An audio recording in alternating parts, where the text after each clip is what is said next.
Hi, I'm Lori, a senior solo traveler, and I just got back from a month-long trip to Japan and South Korea. And it was an amazing trip, but it was also pretty exhausting. And I learned some things that I would do and would not do if I planned another land trip.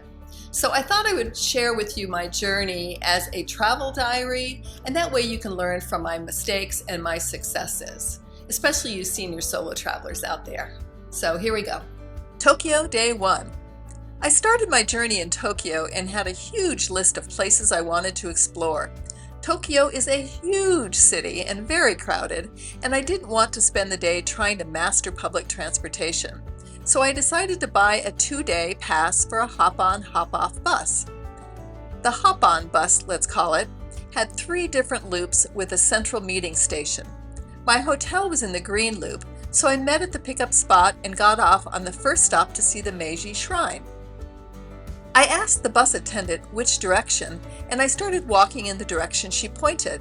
Unfortunately, it was the wrong direction, and by the time I figured it out, I discovered I was close to the Shibuya Scramble or crossing, which was also on my list of places to go, so I walked a few extra blocks out of the way to visit it. The Shibuya Scramble is considered the busiest intersection in the world. Up to 3,000 pedestrians can cross it at a time. Of course, many of those crossing are tourists who want to participate. So I checked it out and crossed to the other side and back, then headed to the shrine. My Google Maps said the shrine was a couple kilometers, which I discovered was mostly uphill. When I reached the shrine point on the map, I realized it was just the entrance and I had to walk through a long park to get to the actual shrine. There were masses of visitors, which I found out later was because it was a national holiday. The shrine was quite impressive. Here are some of the images.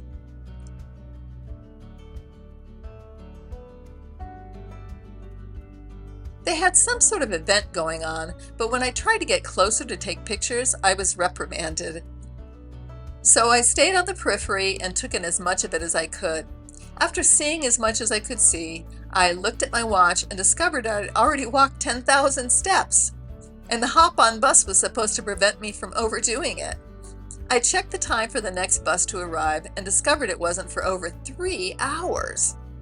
I had never used a hop-on bus before that didn't have buses arriving every hour, 90 minutes max, so I decided I would just take a taxi to my next location. However, I had noticed a pretty park on my way to the shrine, so I thought I would check it out. There were some wonderful drummers, so I stopped and watched them for some time. Then I wandered through the pretty park, watching the locals enjoying their holiday, and ended up at an outdoor Cambodian festival. Quite fun. I had downloaded the Go Taxi app before I arrived in Japan, and it was as easy to use as Uber but less expensive. So I took a Go Taxi to the Tokyo Tower, where I could hopefully see the tower and catch another hop-on bus. The Tokyo Tower is an impressive red and white structure of latticed steel, similar to the Eiffel Tower. It is a communications and observation tower. I walked inside to see about tickets for the observatory, but discovered this quagmire, so decided to just walk around the structure, which had some vendor shops and some green areas. As I was doing that, I noticed a hop-on bus stop. Checked the schedule, and a bus was supposed to arrive in 5 minutes. Perfect. So I waited there and hopped on the bus. I chatted with a couple from Australia and asked them if they were having difficulty with the buses coming so irregularly. And they said they mostly just rode them without getting off and picked their stops strategically. There was some interesting and pretty sights along the way. You will often see historic architecture side by side with modern buildings. When I got back to the central bus transfer point, I had some time to kill and stumbled upon a classical music performance in the atrium of this building. It was pretty awesome. My plan at that point was to take the green bus back to the hotel, but once on the bus, I made the spontaneous decision to get off at the Shinjuku National Garden. It looked like it was within easy walking distance to my hotel, and I wanted to see more of the city before I called it a day. I underestimated the size of the park. It was huge, with vast lawns, lakes, groves, and gardens. I thought this area was the loveliest, with the pagoda structure hovering over the lake. I then walked to the pagoda, and the views from the park were pretty from that vantage too. I walked through the park to the direction of my hotel, enjoying its beauty. And it truly is a gorgeous park. I was so happy I was able to see it. Of course, the walk back to the hotel was farther than I thought and mostly uphill. I rested at the hotel, cooled off, and after sunset headed into the neighborhood close by. I saw lots of neon signs in an area that looked lively, so I walked up and down those streets. I discovered an entire store of claw machines, which I found utterly fascinating. I didn't realize at the time that I would see these types of arcade machines all over Japan. I was looking for a place to eat, but ended up at the convenience store Lawson's getting some rice and soup. By the time I got back to the hotel, I was absolutely exhausted. I ended up with over 23,000 steps. So much for the hop-on bus making it easy for me.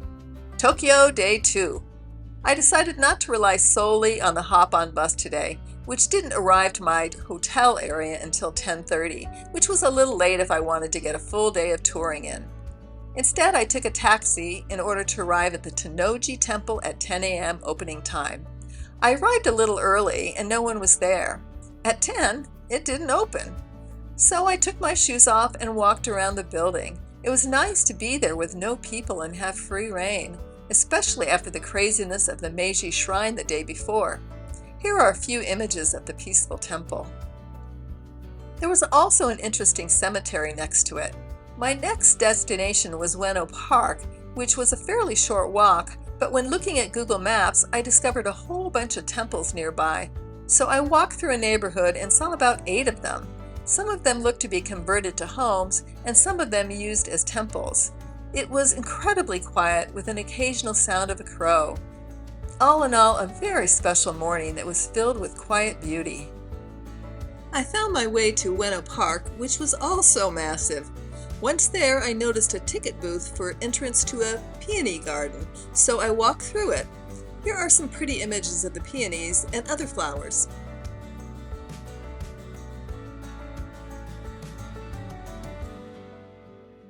I kept seeing this big pagoda-type structure, but never could find my way to it. Then everything opened to a big plaza. The park is home of several important museums, and they had a children's book fair in the center of the plaza. There is a zoo there too, which I'm thinking is where the pagoda was. Here are a few more images of the park.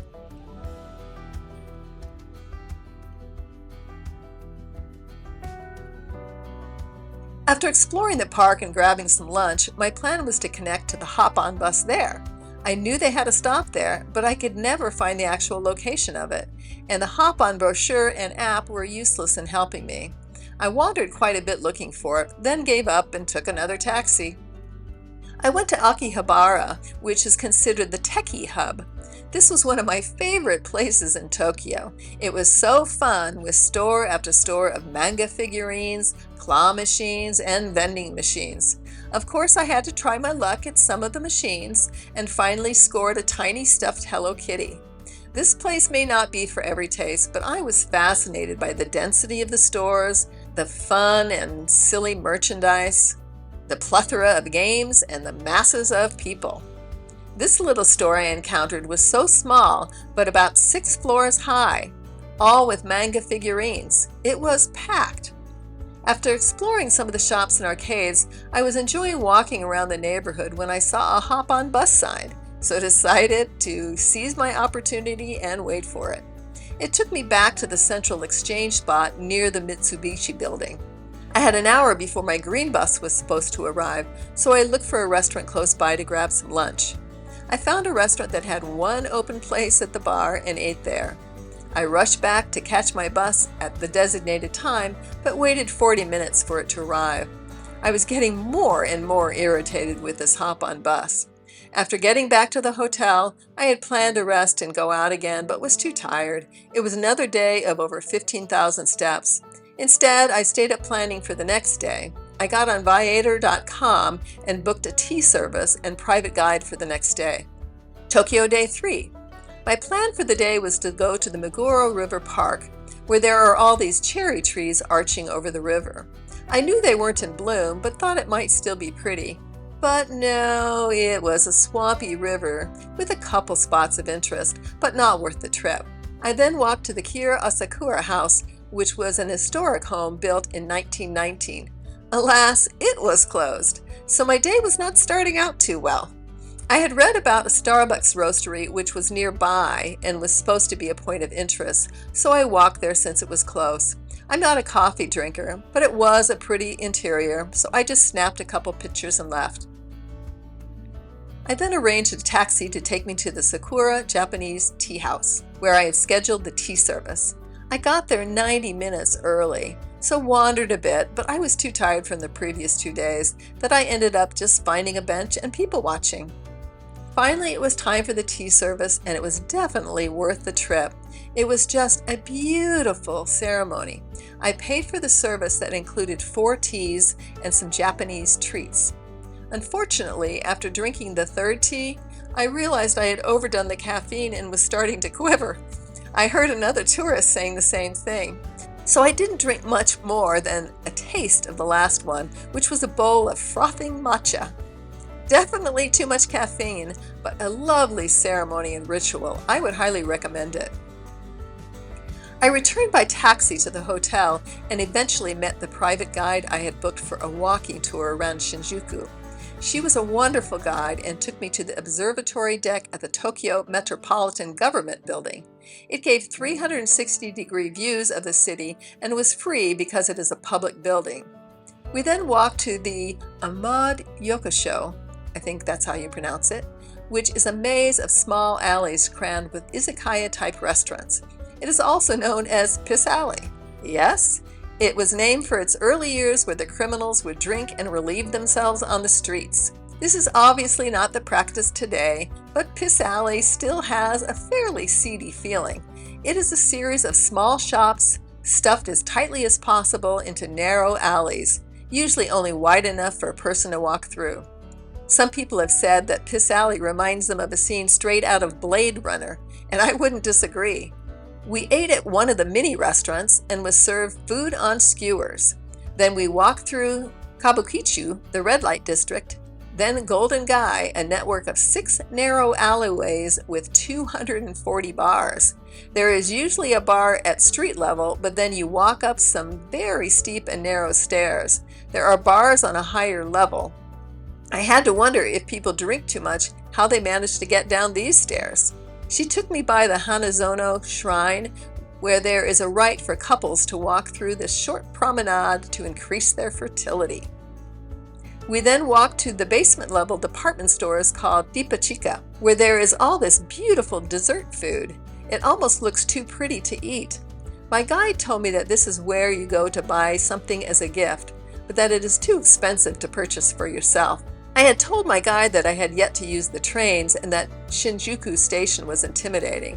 To give you some context, the station is used by over 3 million people per day and is considered the busiest train station in the world. There are over 53 platforms, a huge above and underground complex of levels, hundreds of hallways, and over 200 exits. This is why I was simplifying things by taking taxis. But my guide showed me some basics which helped me for the rest of my trip. I requested that she take me to a conveyor belt sushi place. We visited one, but it had a long wait. So found another with a couple seats. I can't say I was a fan of any of the food I ate, but it was great fun. I loved this entire evening with the private guide. I had intended to purchase a group walking tour, but this didn't cost much more, so I was glad I managed to snag her availability with a late booking. After she left, I returned to the area to see it lit up at night. All in all, a fabulous and entertaining evening. Tokyo Day 4. I met a group in the hotel lobby at 8 a.m. for a day trip to Mount Fuji and Hakone. I have covered this trip in a separate video and have left a link in the description below. I will say here that I felt this was my least favorite excursion of my month-long trip. Although I'm very glad I experienced Mount Fuji, it just didn't meet my expectations. Here are a few images from the trip. After the excursion, I headed to the Ambassador Hotel at Tokyo Disney to spend the night there before a day at DisneySea. A trip to Disney was originally included because my daughter wanted to go and was originally going to join me for the Tokyo portion of the trip. When she couldn't come, I decided to eliminate one of the Disney days, but still go to DisneySea to share it with her later. Tokyo Day 5. I woke at 6 a.m. at the Ambassador Hotel to get an early start at DisneySea. I purposefully stayed at the hotel because it gave me an early entrance into the park. And just a quick note, it was quite a bargain for a Disney hotel because of the exchange rate. The forecast was for it to rain all day, and it had already started. I made the poor choice of not bringing my umbrella with me because I had a raincoat and rain poncho. I thought that would be enough. But I ended up waiting in the pouring rain for over an hour, and my feet were pretty much soaked by the time I got into the park. I'm not going to share all the details about the park here since I am posting a separate video of this day and will leave a link in the description below. I will say though that this day had the worst weather of my entire trip. The rain was relentless all day long and was blowing sideways. I thought the rain might be good to slim down the crowds, but it shut down rides, amended the performances, and canceled the fireworks. I still had quite a bit of fun, but it would have been nice to have at least a little sunshine during the day. Here are a few images of the park, which is really quite stunning. The weather did clear up around 7 p.m. in time for a shortened 7:30 production of the Believe Sea of Dreams light show on the main lagoon. I left shortly after that performance since the fireworks were canceled. I went back to the Ambassador Hotel to retrieve my bag and then took an expensive taxi ride back to my hotel in Tokyo. Because to my tired legs, walking any distance to the train station seemed impossible. It was another 23,000 step day, and I was glad I had a guided tour tomorrow so it would be more relaxing. Tokyo Day 6. I met in the lobby of my hotel at 10 a.m. for a pre-planned motor coach excursion to the Ghibli Museum. The tour also included a trip to the Edo Tokyo Open Air Architecture Museum and the Hotel Gajeon Tokyo for brunch. Again, I have created a separate video on this excursion, but I will say that this was one of my favorite excursions of my trip. The Ghibli Museum is absolutely charming, and as a newbie to Ghibli studio animation, I was enchanted to see a film and learn all about the animation process. What was more surprising was that the other stops included were just as delightful. I had a fabulous brunch at the historic Gajeon Hotel and really enjoyed exploring the Open Air Architecture Museum. If you'd like more details on this day trip, please see the link in the description below. After the excursion was over, the motor coach dropped us off at Shinjuku Station in the pouring rain, so I ran into Lawson's again, grabbed some food, and went to my hotel to pack for my bullet train trip the next day. So that concludes my Tokyo diary. I will continue my Japan travel with trips to Kanazawa, Osaka, and Kyoto. Look for those videos and please share any comments or questions in the comment section below. And if you'd like to follow more of my senior and solo travel journeys, please like and subscribe. Cheers!